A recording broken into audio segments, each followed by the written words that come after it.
Welcome to the Film Florida podcast. My name is John Lux, and I'm the Executive Director of Film Florida. Thanks for downloading this episode of the podcast. Today, our guest is Danny Dávila. Danny is an accomplished production designer, art director, and now director. He's a member of the Art Directors Guild, and his work can be seen in The Baker and the Beauty, Cake, Kevin Probably Saves the World, and Florida favorites Pain and Gain, Graceland, and Burn Notice. We talked to Danny about getting started in the industry, the importance of his role in a production, and of course, some great Graceland and Burn Notice stories. Before we talk to Danny, though, please remember to subscribe, rate, and review the Film Florida podcast. If you're not already a member, please consider joining Film Florida at filmflorida.org. Finally, we have a Film Florida merchandise page. Check it out at teespring.com/stores/Film Florida to purchase Film Florida t-shirts, sweatshirts, coffee mugs, and now protective masks as well. And here's my conversation with Danny Dávila. Thanks for joining us on the Film Florida podcast today, Danny. Thank you for having me. So I usually like to start with somebody's backstory. So tell us where you came from. So I was born and raised in Miami. Went to middle school at St. Peter and Paul Catholic School in the Rhodes area, where my mom was a teacher. I attended high school at Miami High, and I played football. A little bit of my backstory of where I came into the film world was basically I played 3 sports in high school, and the athletic trainer, was also the TV instructor. And for 3 years, he kept telling me like, hey, why don't you come and do the TV class? And all the trainers were all part of the TV program. And I was just like, no, I want to be a doctor. And that's my path. And then finally, my senior year, I said, okay, I'll take the TV class. And I fell in love. Within weeks, I fell in love. I didn't want to do anything else the rest of my life. When I was a little kid, I would, see movies being filmed in my neighborhood. And I thought it was always cool, just like anyone would see on a film set. But I was never like, oh my gosh, this is the thing. I wanted to be a doctor. There was a few cool moments where watching people film, I was like, wow, that would be a cool thing to do.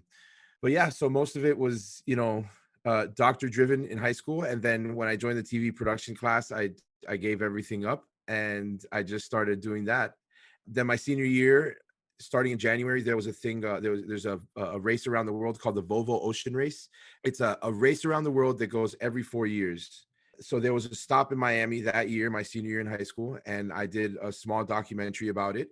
And that documentary was seen around the world. I shot some footage for ESPN. It just so happened that there was a night where the ESPN videographer wasn't there. So I grabbed the camera and shot for them, and that footage was seen everywhere, and I was hooked. And that was my first paid job in the film industry. And then after that, I had a football scholarship. So I played 1 semester of college football, and I missed filming so much that I left, went back to Miami, and then had one of the many mentors in my life, Joe Sanchez, who was a city of Miami commissioner at the time, gave me a part-time job, while I was also going to film school at Miami-Dade College part-time, while I was also filming commercials and music videos as a DP.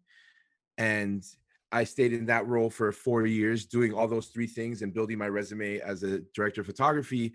And there was something missing there. Like, I love camera and I love the whole aspect of filmmaking, but there was something in my heart missing. And I realized little by little, every set that I filmed, what I was really in love with was the art department and what they were bringing to the table every project. So I tried to figure out a way to sneak my way into the art department. Luckily, another one of my mentors and angels, Robert Parenti, was the film commissioner, who was also a former employee of Joe Sanchez. He convinced me to come over and work with him full time. So I joined the film office for a year. And then from there, I met Elaine Karatzis, who was a production supervisor and producer on Burn Notice. And that's really where my story starts. So you kind of led us right into where I want to go next, which is, you're most known as a production designer and art director. I know you're branching out and we're going to get to that, but from a production designer and an art director, tell us in your words, what does that role entail on a film or TV series? So as the production designer, I'm in charge of everything on set that you see that is not a person. Everything from, like I like to say, from the clothes to the toilets.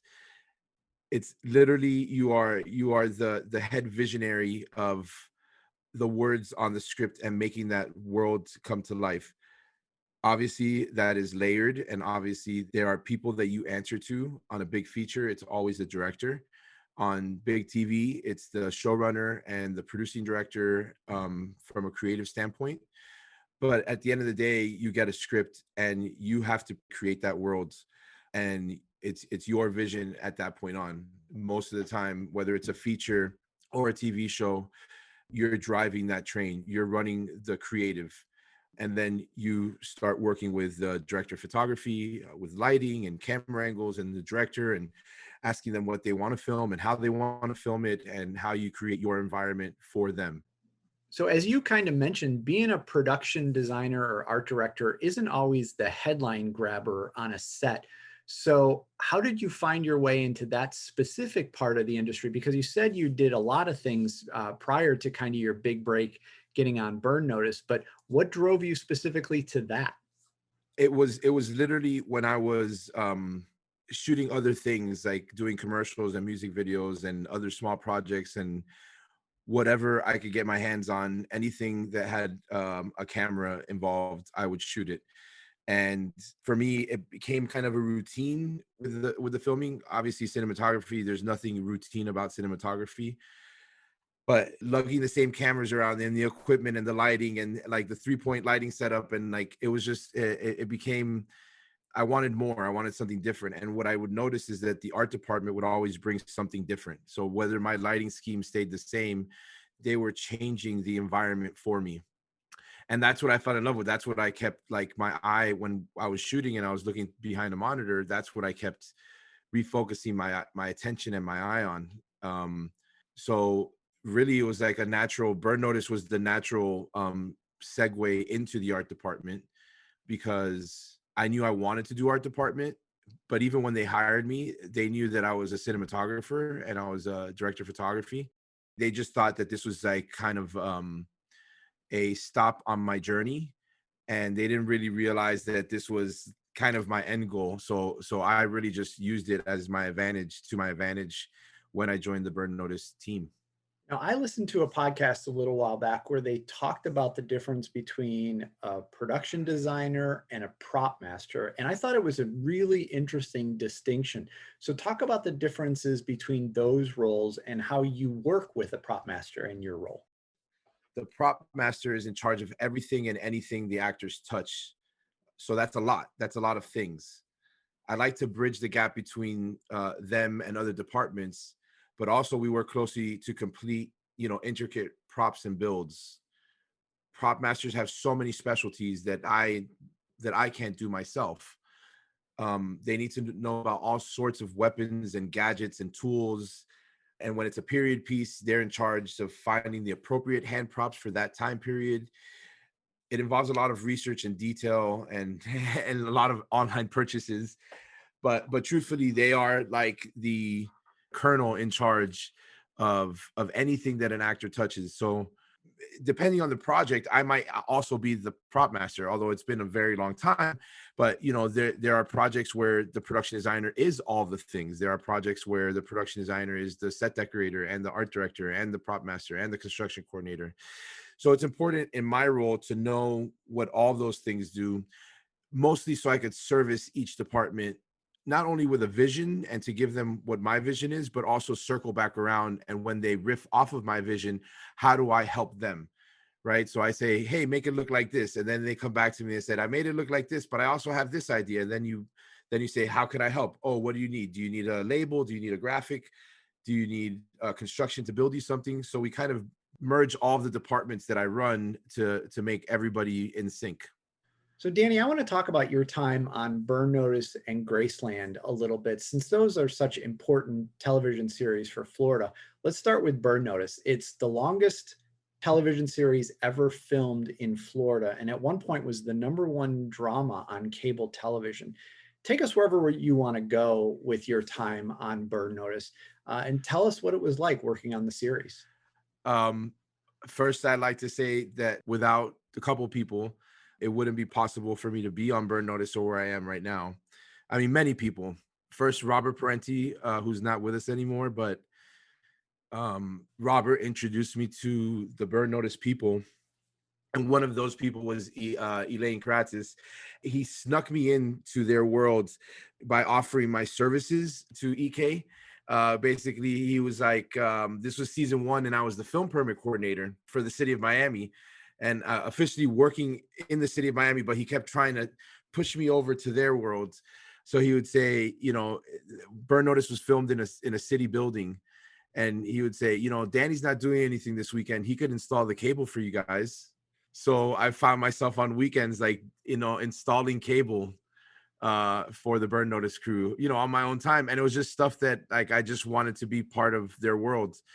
And eventually they offered me a job, and I ended up leaving the city. It was in between seasons 1 and 2. And then from there was a position open in the art department, and under Mark Harrington, who's also a Florida, Miami native, and Craig Siebels. They were my production designers. They were my bosses. That's how I started. That's how I learned everything. So for the next 6 years after that, that was my life. So I started as the art department coordinator, and at the same time, I was the graphic designer, and I also did the video playback, and I also did the video playback design, and I did some VFX because back then there was no system for it. At some point, I started doing art direction, and as I moved up in the ranks, there were no ranks. It was them two and me. Um, so the ranks was basically just me doing more work.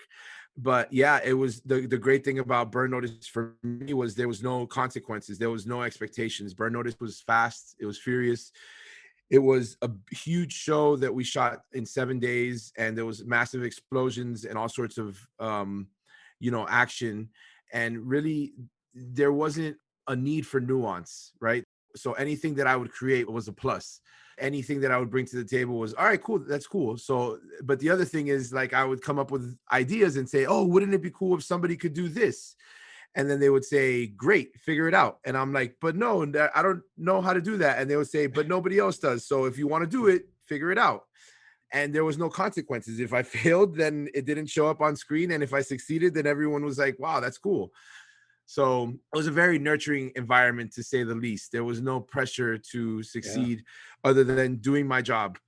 My job really was to do the paperwork for the set dressing department, which was anything that they purchased or rented. I had to process that through accounting.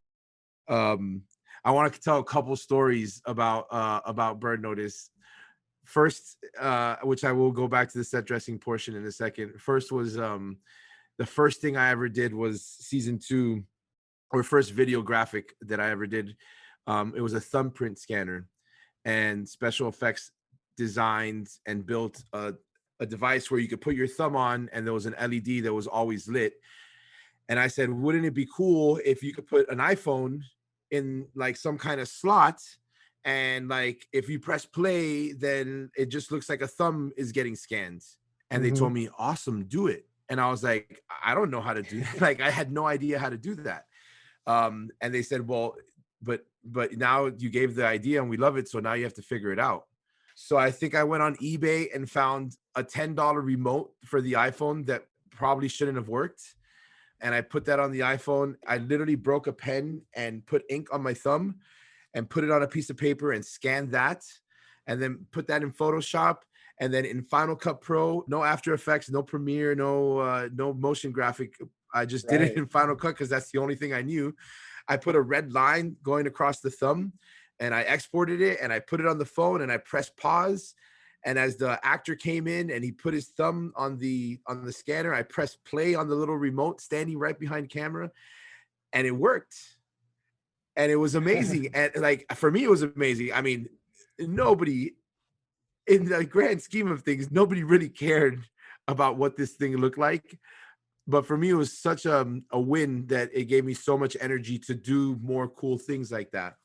And how many hours did you spend on that 2 seconds of video? I couldn't even tell you because a lot of it was just figuring out the engineering of it all. Like, didn't know any software and didn't know anything.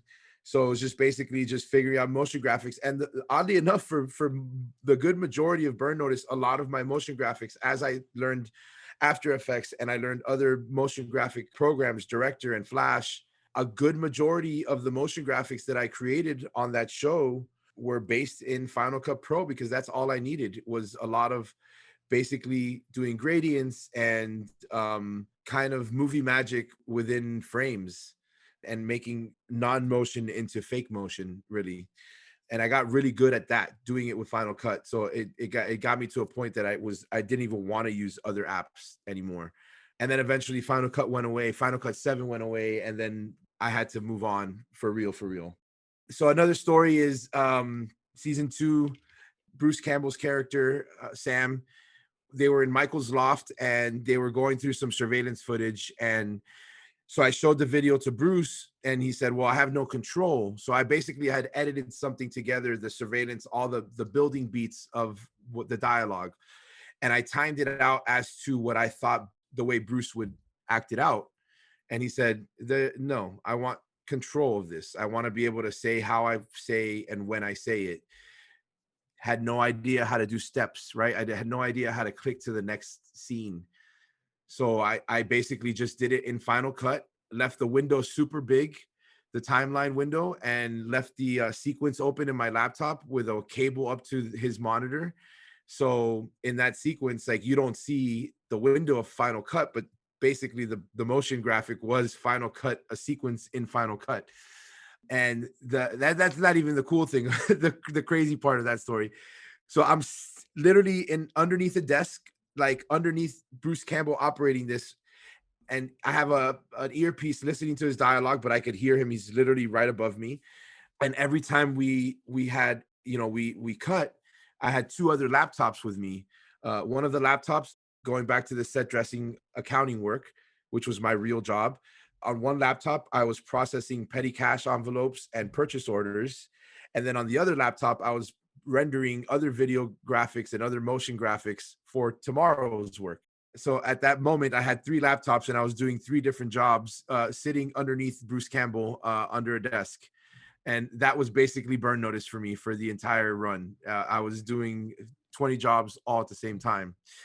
One of the things that Burn Notice, the opportunity that I had on Burn Notice, was learning how to set design as well. It's something that takes years of practice. But again, not having the fear of failure, and having this nurturing environment where it didn't matter if I failed, because everyone around me was so good at what they did that, like, I couldn't fail.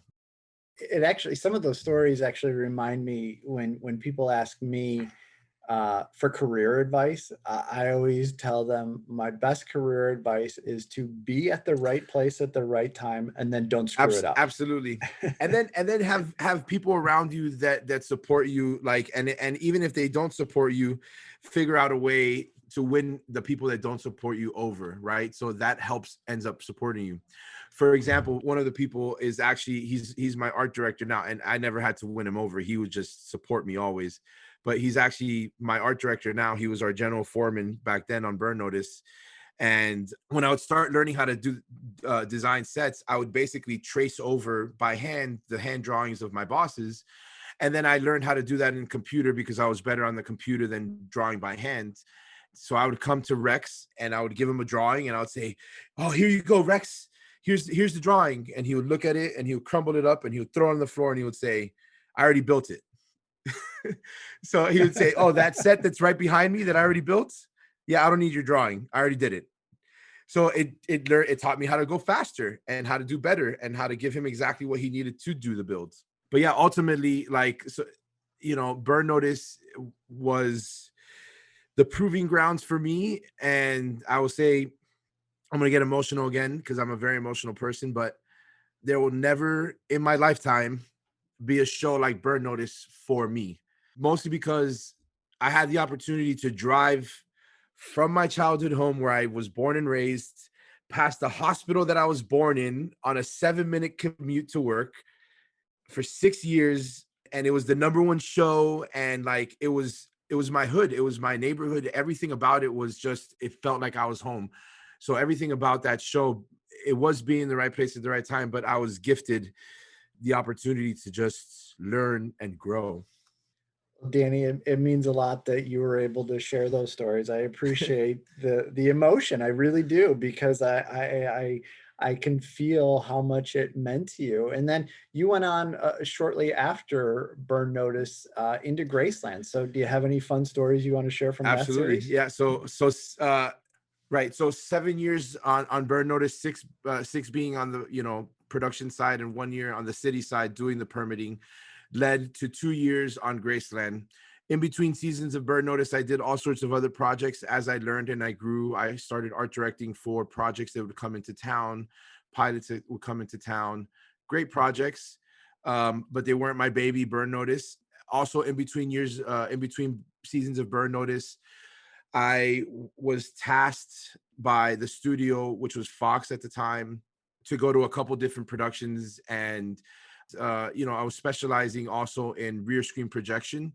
So they sent me up into Chicago to help production over there for a couple of months. And then Dallas, I did it again in Dallas. But they flew me over to just teach people how to do rear screen projection and do it affordable. Mm-hmm. But anyway, so that led into Graceland. So I started on Graceland season 2 as the art director, then got the promotion to production designer for season 3. Between seasons 2 and 3, I ended up being the production designer on another Matt Nix production called Complications. Matt Nix is the creator of Burn Notice and many other amazing shows. And I just want to shout out to Matt Nix as well, because he was also a guiding light in the story of my coming of age and the growth of the industry. He always believed in me and uplifted me, and he would say, like, don't mess it up, but he also it was a joke, but I wanted to prove myself, and I wanted to do better for him and for his staff. But Graceland was a little bit different, because for the first time full time, I was on a show that was not a Matt Nix production that I felt comfortable in. I was out of my comfort zone, and I was working for a new showrunner, Jeff Easton, who also, is a great guy. But Jeff brought me in for his show and gave me, I think I was 29 or 30, which is, like, at the time, I was the youngest production designer on television. I might still be one of the youngest for a very long time. I was the youngest production designer in the world in, like, Wow. major television. I started at 29, and these gentlemen had the faith in me as a young man to be the leader of what their show looked like. So I'm always eternally grateful for their faith in me. But yeah, so Graceland, one of the best things about Graceland was, many times as a Floridian, we see films and we see television series and we see projects created outside of our worlds, our native lands, and they pretend to be part of our native lands. I have made many a production outside of Florida pretending to be Miami. When my agent brings me a project that is from supposedly set in Miami, I like jump on them and I want to do them because I don't want anyone else to mess it up. Right. So I'm like, I want to do that project because I want to be represented right. But the great thing about Graceland was it was the opposite, right? So we were shooting in Fort Lauderdale in Broward County as Los Angeles. So it was very fun making Fort Lauderdale into LA. It was because it was the opposite, right? So I had a good time twisting it back on the LA side of things. So yeah, I mean, and on Graceland, I made lifelong friends, Manny Montana, and I worked with great people. A lot of Burn Notice crew were on that as well. It was a great mix of crew from Burn Notice and the Glades, which was another great series shot in Florida at the same time as Burn Notice. So Graceland was kind of a mix of those two crews. And yeah, it was a fun time. We did a lot of cool action stuff on that show as well.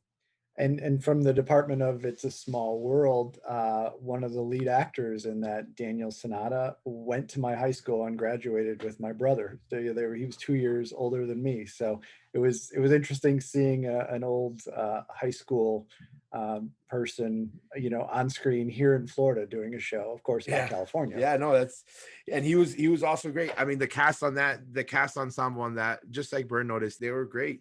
And there was a lot of talent. I inherited some amazing looking sets that I took a lot of credit for. I created some good, cool sets as well. But yeah, Yeah. the sets, the Graceland house was beautiful, and and it was designed well, and yeah, it was really fun to work on that. And while you're probably best known for your production design and art direction work, you're expanding your role now into directing as well. Tell us how that came about and where you're going with it. Yeah, so a couple of years ago, I worked on a movie about graffiti artists called Vandal. It was produced by Tony Gonzalez and written, produced, and directed by JD Frakes, both Miami native. Well, I don't know if I think Tony's Miami native. Either way, they're both from Miami.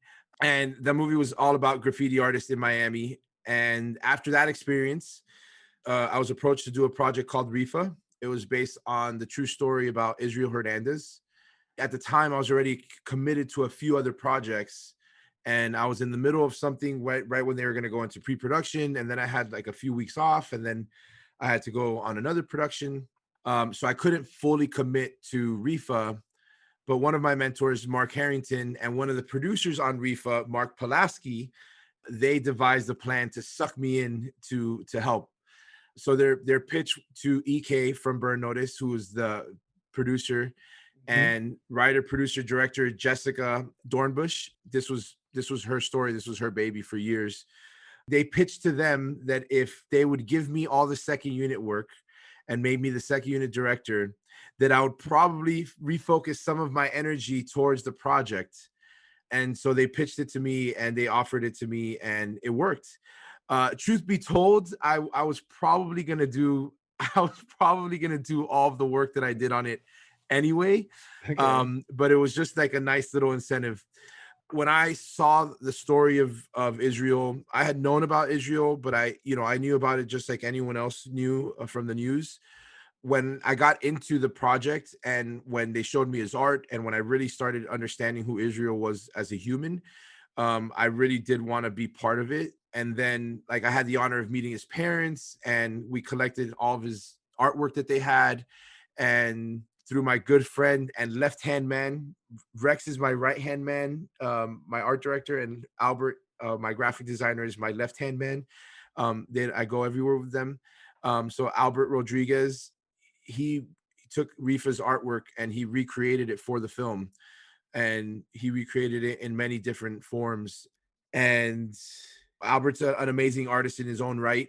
So that's how they sucked me in. They really wanted my experience and knowledge of how to do a graffiti movie and do the resets and do all the things that we do as filmmakers to make it look real. So yeah, so I gave them all the time that I had while they were prepping. And then I ran off to shoot a pilot for Comedy Central in Birmingham. And then I came back for the last week of production to shoot some second unit stuff. And I hung around with first unit a little bit, and I, gave some suggestions and, worked with Jessica whenever I could. So yeah, that was the project that allowed me to join the Directors Guilds. And then when joining the DJ as a director, you have to have three directors vouch for you, in a way sponsor you. So they have to write a letter of recommendation, and you have to attach that to your application, and that goes in front of a committee. So yeah, so I also wanted to talk about the sponsors that I had for that, because they were three other mentors in my life, three directors that I respect and love working with and for. One of them was my good friend and producing director, Steven Surgic, who does all action all day. He's like a big Marvel guy. Every TV show that's Marvel. I think right now he's doing The Witcher. He's, huge into action. And so he was one of my signees. We met during Burn Notice and worked on several projects together, including Graceland. And then Wendy Stansler also gave me her support. I worked with her on Kevin Probably Saves the World for ABC. It was a very fun romantic comedy kind of show that had a lot of visual effects and a lot of action for a comedy. And then last but certainly not least, she's just a film powerhouse, and somebody that if you want to find her on Twitter, and if you want to be a filmmaker, follow Victoria Mahoney on Twitter. The nuggets of information and knowledge she gives on Twitter are always special. She was the first woman director of any Star Wars film. So she was the second unit director on The Rise of Skywalker. She was the director on a pilot I did in Chicago, The Red Line. And those three people, by honoring me with their recommendation, was amazing for me. So from there, where am I going? I want to help people in film. I never really wanted to be a director. It wasn't like a life goal. It's not like, you know, how half of the film students that go into the world of film, they want to be directors. Like, I had no intention ever to be a director. I wanted to be a filmmaker. But the more I get into it, and the more knowledge, I've been almost doing this for almost 20 years now. And I think I have about 250 episodes of TV under my belt right now at this moment.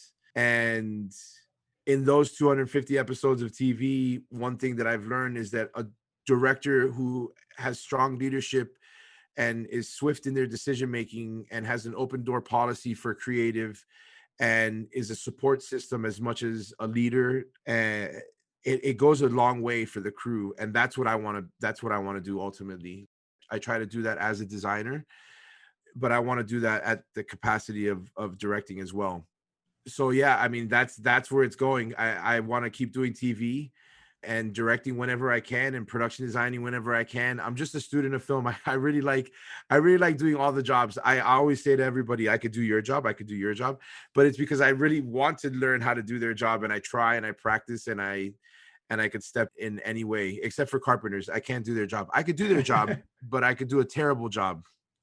So Danny, what should we be looking for in 2021 with your name on it? Any projects that we'll see on the big or the small screen? In 2021, you will see me, my name on MacGyver. I'm production designing season 5 of MacGyver. I was the second unit director and a producer on a film called Murmur that we are in post-production on, and hopefully will be out at some point in 2021. And other than that, who knows what the next project lies. Right now, that's what I'm working on. That's what I've worked on. And at any given time, I've had three of my shows aired at the same time, and I've had nothing airing for an entire year. So it's a constant work, and whenever it airs, it just comes out. So those are my 2 projects for 2021. And if people want to connect and follow you, or get more information, where can they find you on social media? So the best way to find me is my link tree. I'm going to try to spell it out. linktr.ee/Danny Dávila. DAV as in Victor, ILA. So again, linktr.ee/Danny Dávila. And that link goes to all of my social medias and my old website, and there's all sorts of nuggets of information there about me. But that's like a good guide, good place to find all my links. Danny, thanks for spending some time with us today. We really appreciate the insights and the great stories. So thanks for being on the Film Florida podcast. Thank you for having me. Every time I see Film Florida, I get also emotional. I've gotten emotional a couple of times on this. It's just because it's home for me. And even though for the better part of a decade, I have had no home because I've been all around the world, like, Florida is always my home. I always put nuggets of Miami in all of my projects. 305 is a number that is constantly put in the background. And yeah, thank you for having me. Absolutely. And thanks for always considering Florida your home, no matter where you are. Always. Thanks for listening to this episode of the Film Florida podcast. For more information about Film Florida, go to filmflorida.org or visit our social media pages on Facebook, Twitter, Instagram, and LinkedIn. Check out the Film Florida merchandise at teespring.com/stores/Film Florida. And please remember to subscribe, rate, and review the podcast.